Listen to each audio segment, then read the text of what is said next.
চলমান বৈশ্বিক অস্থিরতার প্রভাবে বিশ্বজুড়ে সামরিক ব্যয় বেড়েছে। সম্প্রতি সংঘাত বিষয়ক think tank Stockholm international piece research ইনস্টিটিউটের এক প্রতিবেদনে এমন তথ্য উঠে এসেছে। এতে দেখা যায় গত বছর যুক্তরাষ্ট্রের সামরিক ব্যয় কমলেও বিশ্বজুড়ে দেশগুলোর সামরিক ব্যয় বেড়েছে।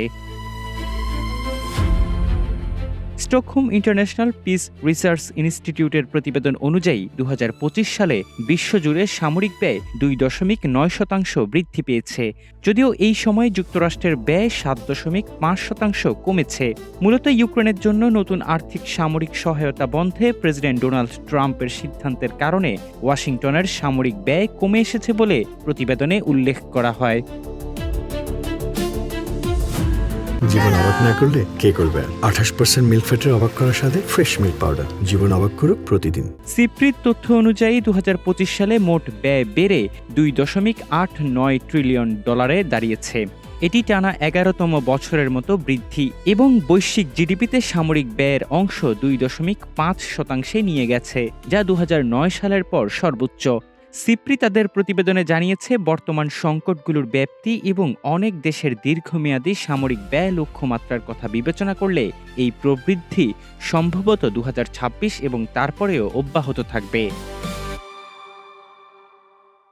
বিশ্বের শীর্ষ ৩ সামরিক ব্যয়কারী দেশ যুক্তরাষ্ট্র, চীন এবং রাশিয়া একত্রিতভাবে $1.48 ট্রিলিয়ন ব্যয় করেছে, যা বৈশ্বিক ব্যয়ের ৫১%। প্রতিবেদনে বলা হয়েছে ২০২৫ সালে যুক্তরাষ্ট্রের সামরিক ব্যয় কমে $৯৫৪ বিলিয়ন দাঁড়িয়েছে, যার মূল কারণ ইউক্রেনের জন্য নতুন কোনো আর্থিক সামরিক সহায়তা অনুমোদিত না হওয়া।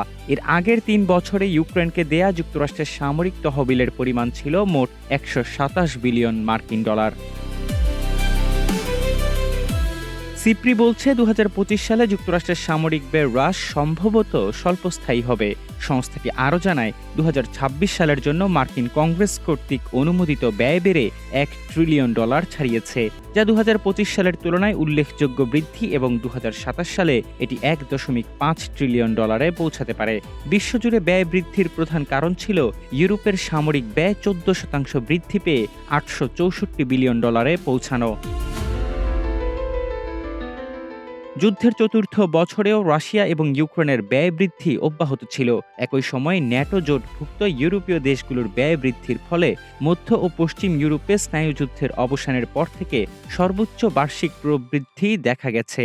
২০২৫ সালে গাজা যুদ্ধের তীব্রতা কমে আসায় ইসরায়েলের সামরিক ব্যয় ৪.৯% কমে $৪৮.৩ বিলিয়ন দাঁড়িয়েছে।